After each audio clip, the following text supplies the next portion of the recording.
Magandang araw po. Engine knocking po to. Dahil sa roller tappet ito sira. Yan o. Yan. Yan, tumutunog. Ito ang dahilan kaya parang engine knock yung tunog niya, no? Dahil dito sira po tong roller tappet na to, so palit tayo ng roller tappet. Ito po yun. Ayan o. Ayos po, wala pong ingay. Ganda po. Ayan. So magpalit na rin tayo ng cylinder head gasket. Ito po yun. Dalawang klase po ng cylinder head gasket dito. Ito bilog at saka yung parang pinaublong. Yan. Ganito po yung isang klaseng cylinder head gasket. May butas po yan sa gilid. Dalawa po klase ang cylinder head ng Actros. Ito yung sa kanya, yan o. Yan, bilog. Ang butas po yung sa oil nasa gilid. Yung iba ito gilid at saka sa gitna. Yan. Itong bilog ang cylinder head nasa gilid lang, yan lang. Wala na doon sa tabi. So ikabit natin. Bago natin ikabit, gamitan natin ng push rod at saka grasa. Lagyan natin ng grasa dyan sa ilalim. Yan. Tapos parang gano'n natin. Po, lagyan natin. So ganito po kung maglagay ng roller tappet. Yan ako muna ng grasa. Ganyan yung push rod. Tapos ilagay ko dito sa roller tappet ng ganyan.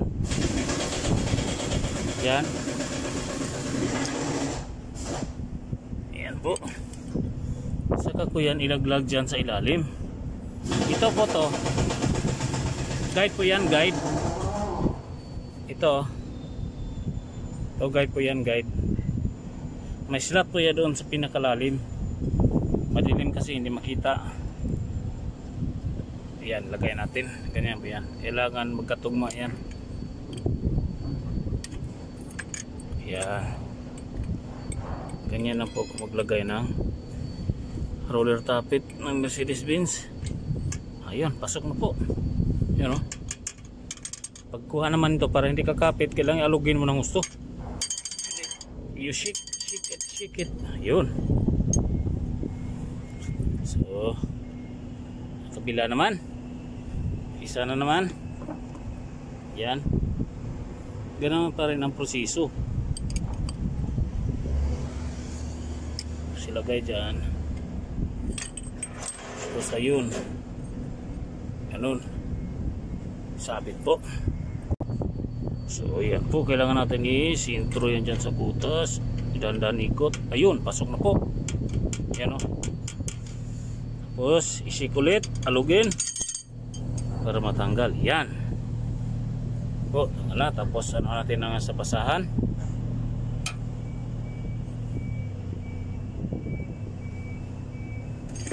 Tapos lagay na tayo ng cylinder head gasket. So ito po. Nalinis na po natin yung kanina. Yung cylinder head gasket. Yung cylinder head. Sali. Lagay na po natin to. Yan. Balikat po yan.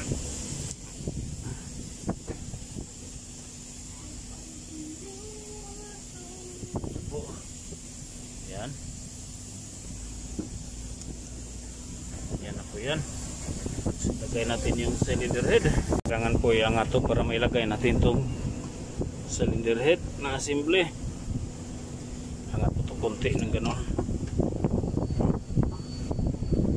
Ilagay natin yung cylinder head.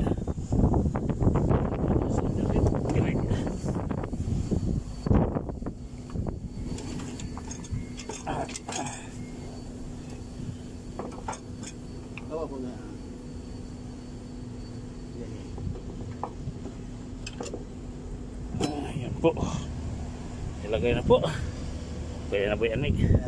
Asa man ang gasket. Wala din nabutang.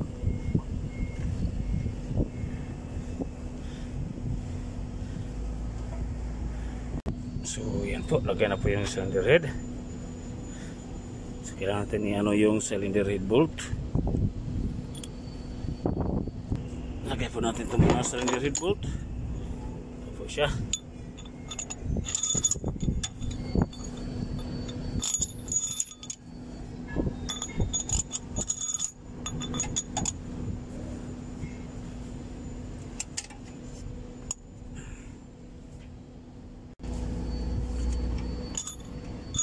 Ayan. Baro na 19 sockets muli.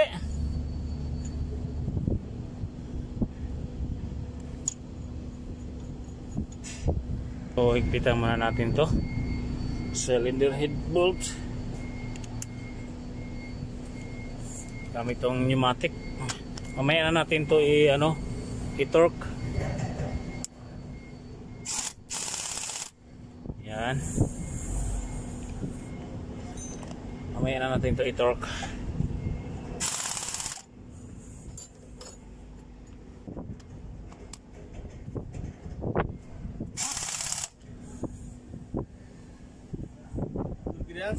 Ay, torque rin sa dabig.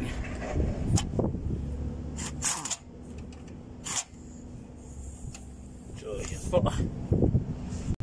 Kailangan natin tong connection ng diesel. Yan.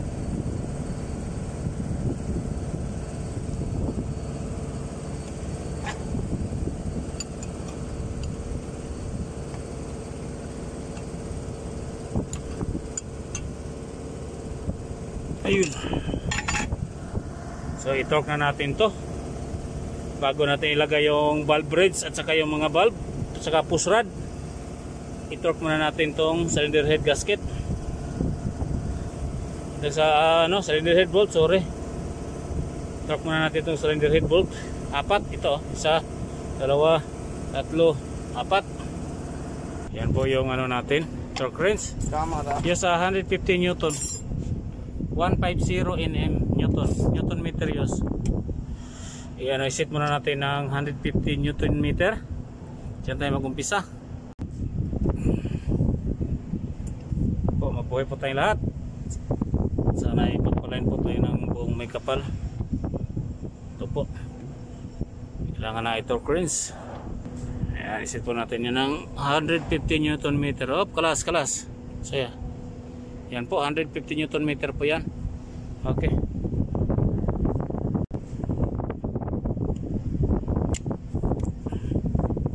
Yan.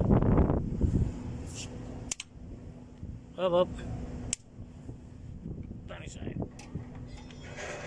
Okay.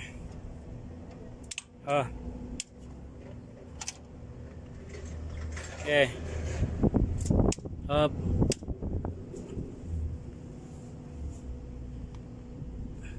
Okay.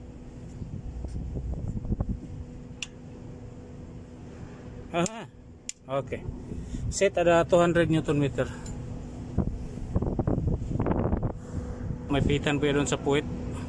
200 Newton meter bas. Aywa. Ada 250 alhin. Yan po. Set po yun ng 200 Newton meter. Okay. Push. Tuloy ito hanggang 350 Newton meter po to.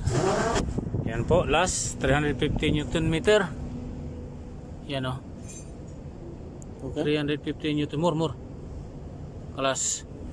Yan po, 350 Newton meter po yan, pang last. Okay. Okay. Okay.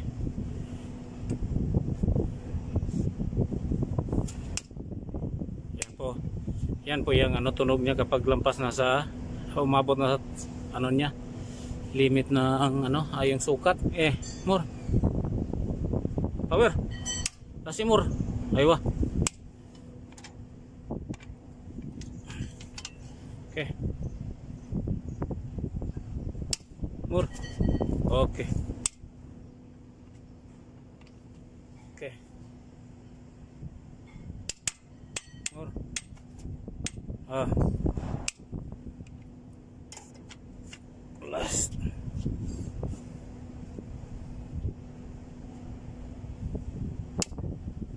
Okay. Yan po. Tapos na po yan. So ilagay natin yung valve bridge, push rod, saka yung rocker arm. So yan po. Ilagay na po natin yung mga push rod. Ito po yun. Push rod na to.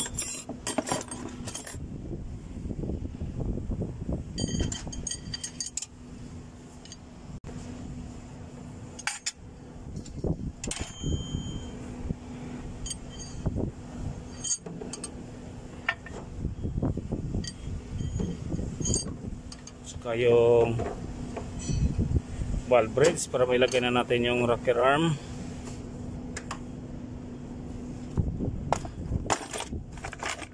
Ito po yung rocker arm nya. Ito po yung valve bridge nya. Ito.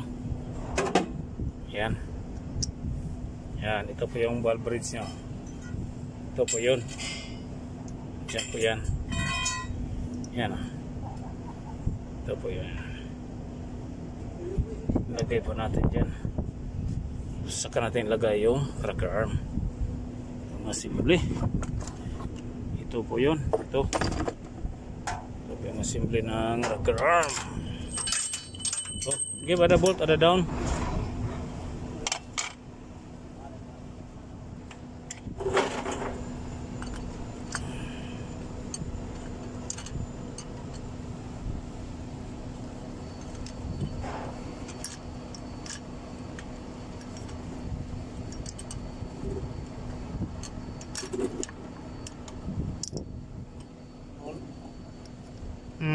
Good.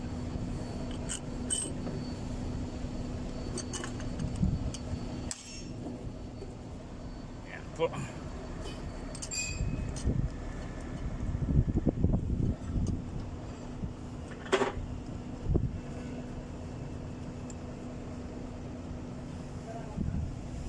So, yan. So, kailangan natin ito higpitan ng 16 na sakit. Higpitan po natin to.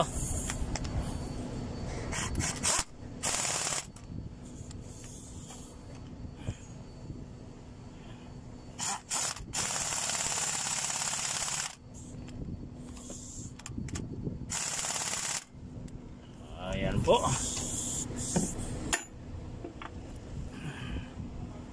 Tapos i-adjust natin. Adjust natin itong valve kasi masyadong mahigpit. Dahil yung in-adjust natin ito nung nakaraan maluwag dahil doon sa camshaft sa roller tapit. Kaya luwagan natin ito. Argoy.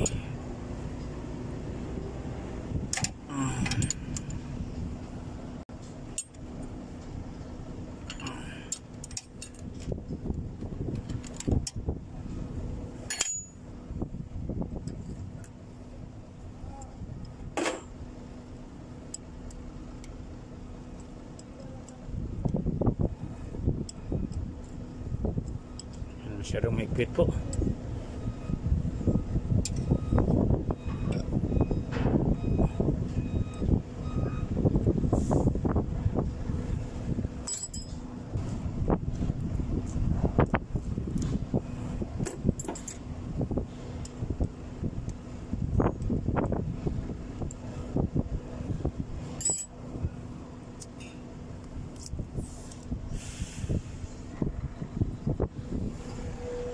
Umalis na po yung isa, ang pilitan ng gulong.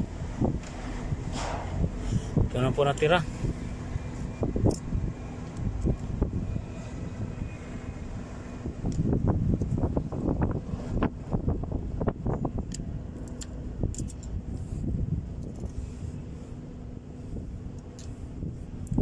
So ayan po. Suwabe na po.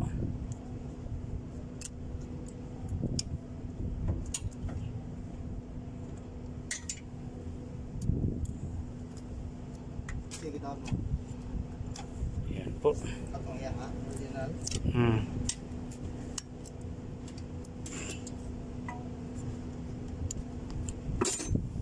So ayan, higpitan na natin yan.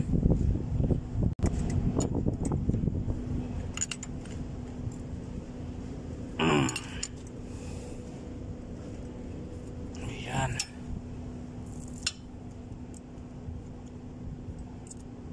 Okay na po, swabe. Ang intake. Kita na rin natin to.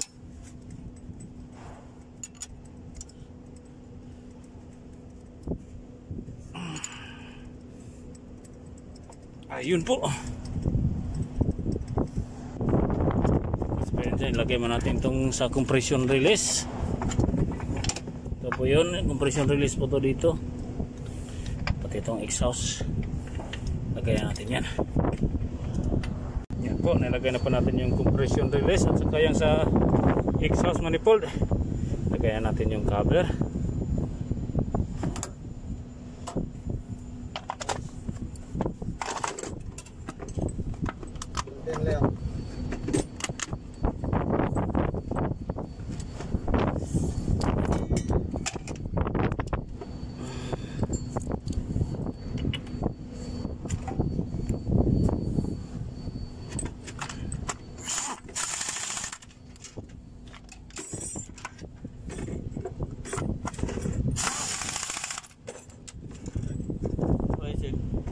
Oh. Yan po, ayos na po yan. Yung ano na po dito, yung mga accessories, yung number 10 na po, ilagay natin. Yan, lahat.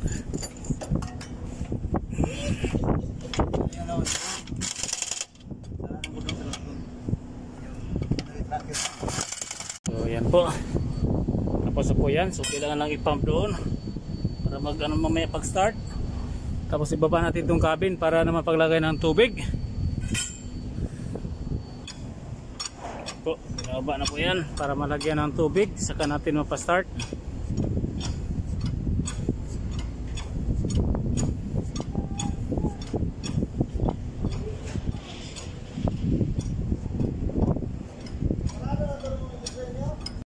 So ito po tayo maglagay ng tubig sa mga baguhan dyan, driver o mekaniko po na bago nakaano ng encounter ng Mercedes-Benz Actros. Dyan po yung ano ng tubig ha.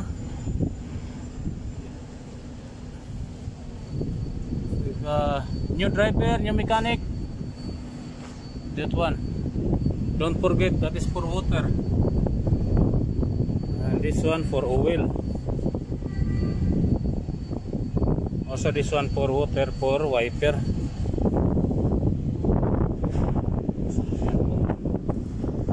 Ito po yung spoiler. Ito po maglagay ng tubig.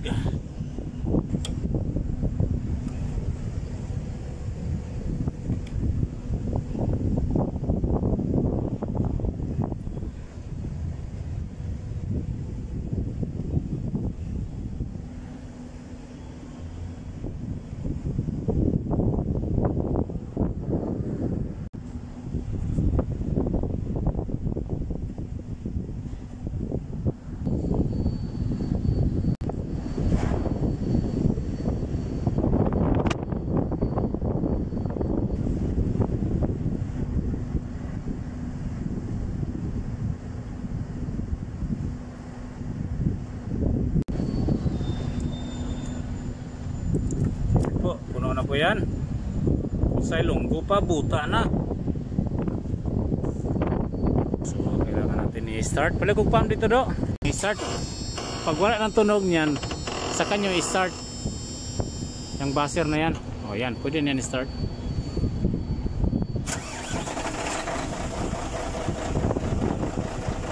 Lagay RPM do, taas. Yan po.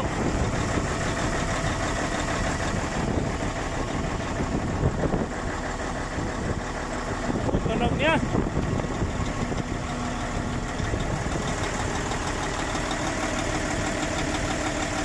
Ayos na po, ayos na po.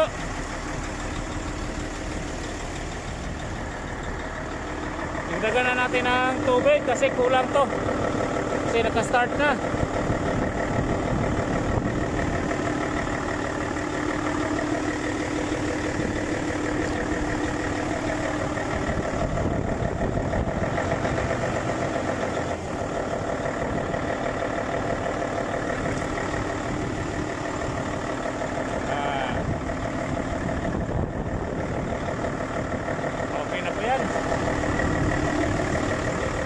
Okay na po.